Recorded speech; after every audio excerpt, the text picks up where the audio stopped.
Raiding has always been a key element of the World of Warcraft's appeal, but raids don't have to lose their luster once they're no longer current. Soloing older raids has never been easier, and it is a great way to earn unique collectibles and rewards, and to replay epic storylines from the 16-year history of the game. Soloing raids does come with some difficulties, however. Raid mechanics were designed with entire groups of players in mind, so completing some of the fights may turn into an unexpected challenge.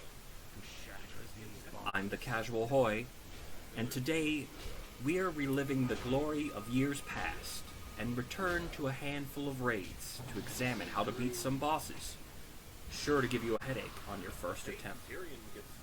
I'll give a rundown of how the fights were supposed to work, and the easiest ways for you to dominate them now.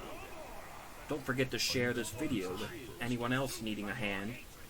Let me know any other raid bosses you still struggle with below in the comments. Gore the Untamed is the first boss of the Blackwing Lair, located within Blackrock Mountains in Classic WoW. A classic raid boss who's difficult to kill? You bet it is. As with all the other fights featured here, this won't be your typical tank and spank boss fight. The boss room is filled with these large dragon eggs.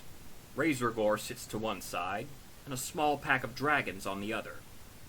Now your first instinct will be to charge at the boss, guns blazing. But that will result in all of the eggs exploding and instantly killing you. Instead, target Grethok the Controller and his henchmen. Kill them to gain access to the Orb of Domination they're guarding. Clicking on the orb will allow you to mind control Gore. But now what? Well, there's a total of 30 eggs littering the room, and controlling the boss allows you to force him to reluctantly destroy them. Be quick about it, because before long, the room will start filling with the reinforcements. They shouldn't be much of a problem for you, even as you stand motionless by the orb. But if too many of them target Razor, his health will drop rapidly. Once you've destroyed all of the eggs, the additional enemies will retreat, and you're free to slaughter him. The fight has been scaled down a lot over the years. Just remember to watch Gore's HP if he's being mobbed. Break the mind control if necessary. Anything attacking him will instead turn its attention to you.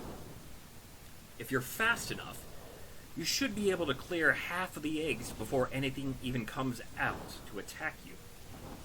Be sure that all of the eggs are finished before fighting him, and be glad that you don't have to coordinate with 39 other players to complete the fight.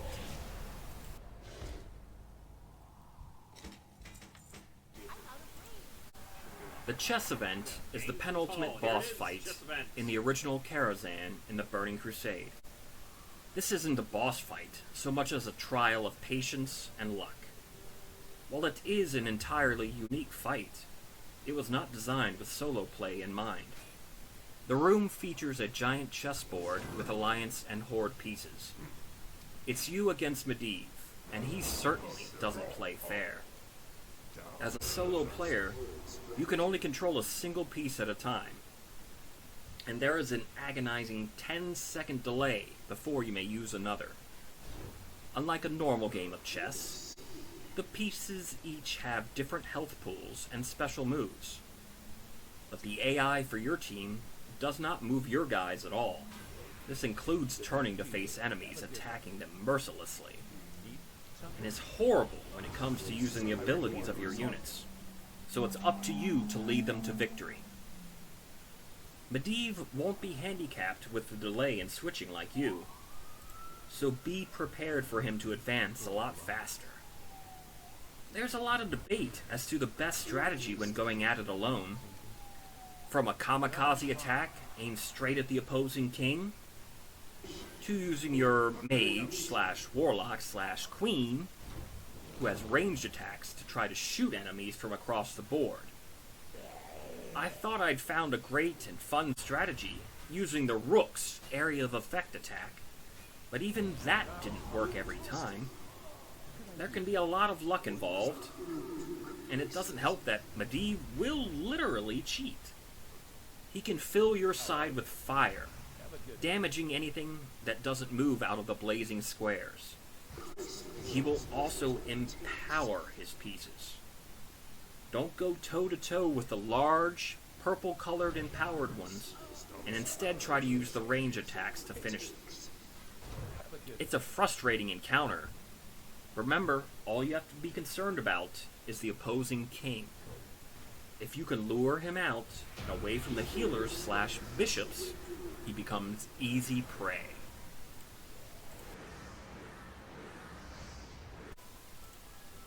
Vallithrea Dreamwalker guards the frozen halls of the Ice-Crown Citadel, available during the Wrath of the Lich King.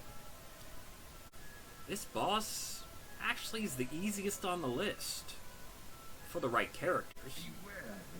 Here, everyone was forced to fight off wave after wave of undead creatures in order to free a captured green dragon.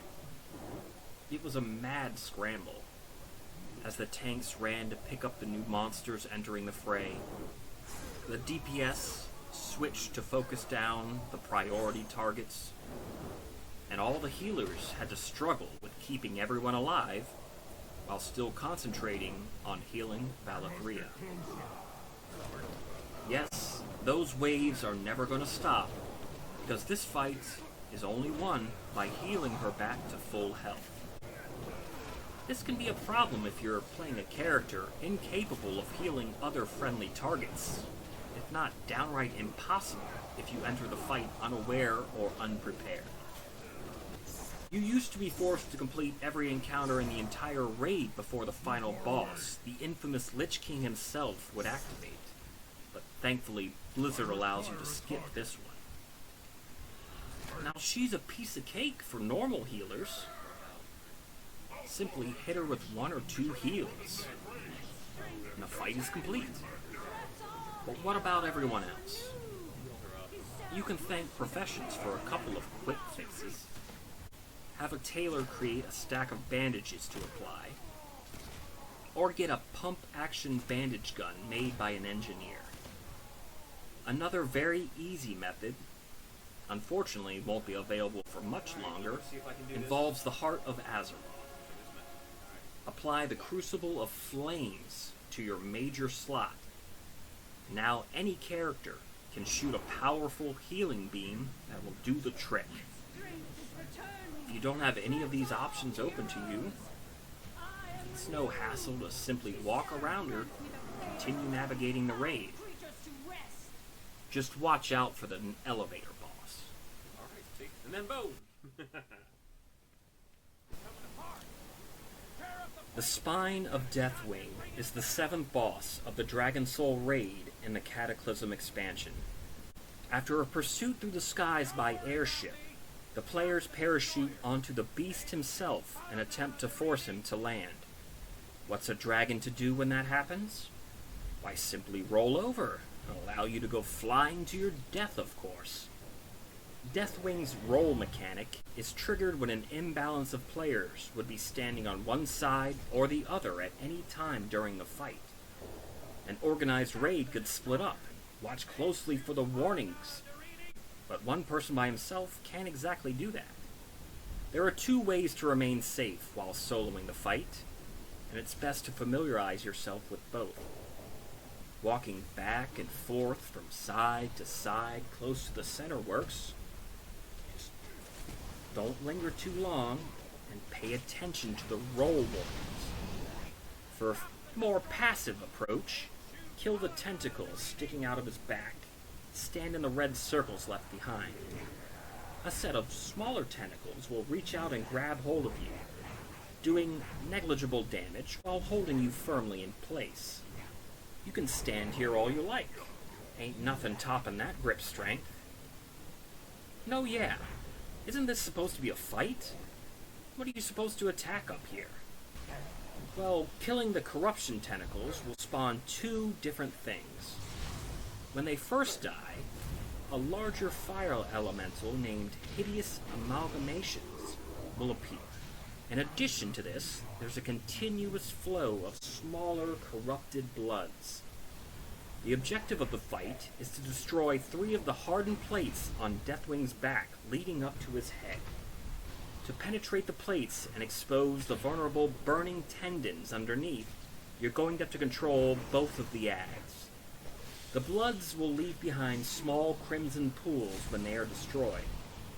The amalgamations absorb these pools as they walk over them, stacking up to 9 times. Once they've reached this limit, finish them off close to the plates to activate their final attack, Nuclear Blast. The blast is enough to damage the plates enough to reveal the tendons. Destroy them ASAP before he has a chance to heal. Then just rinse and repeat. Make sure to continue watching out for the roll. It can be tricky to concentrate when you're on the offense. One lapse, and Deathwing will show no mercy.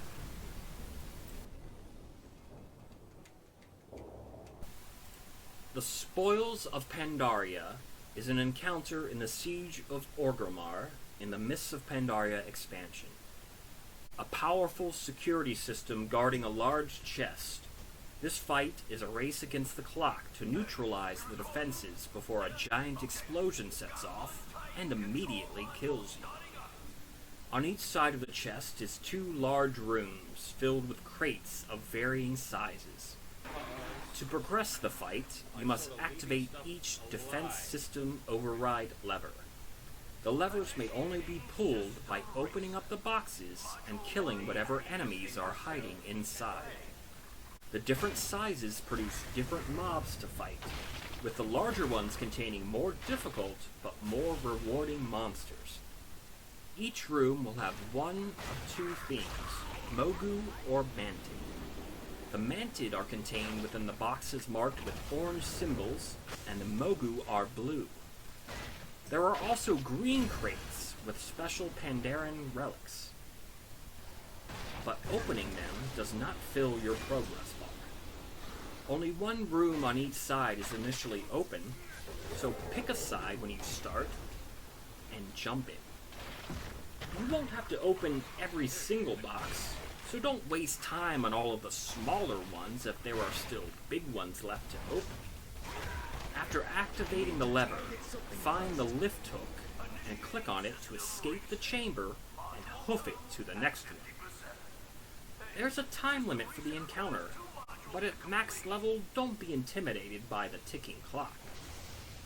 It doesn't matter which room you enter first or which crates you open, but be sure to clear any enemies before moving on to the next area.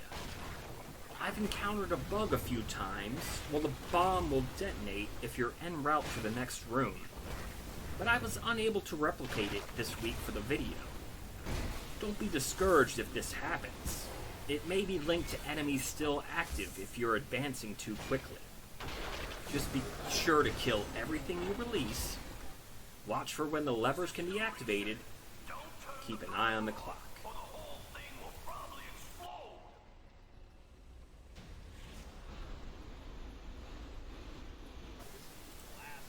The Blast Furnace is an encounter in the Slagworks wing of the Black Rock Foundry of the Warlords of Draenor.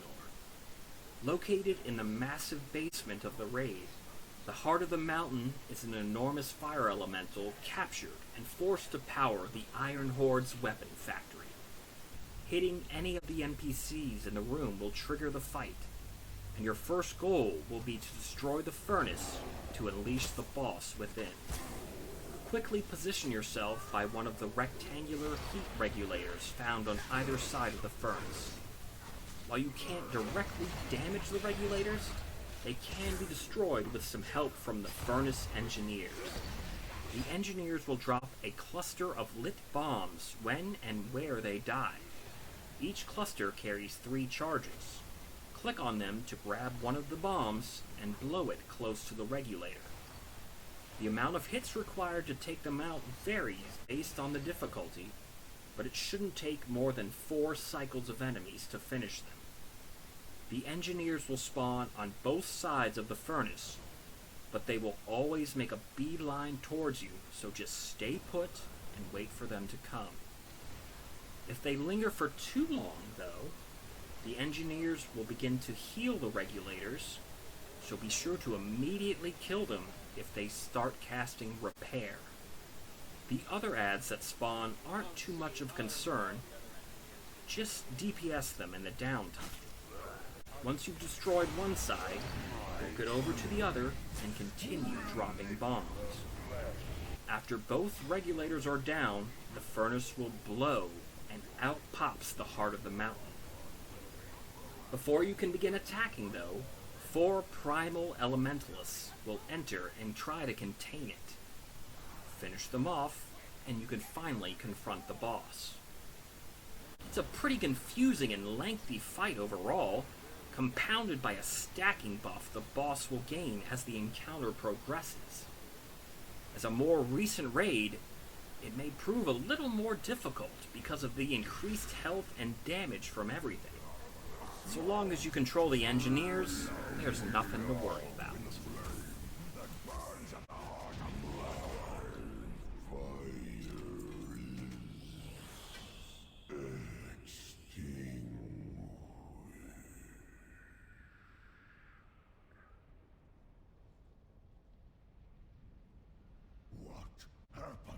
To my furnace! Where are my guards?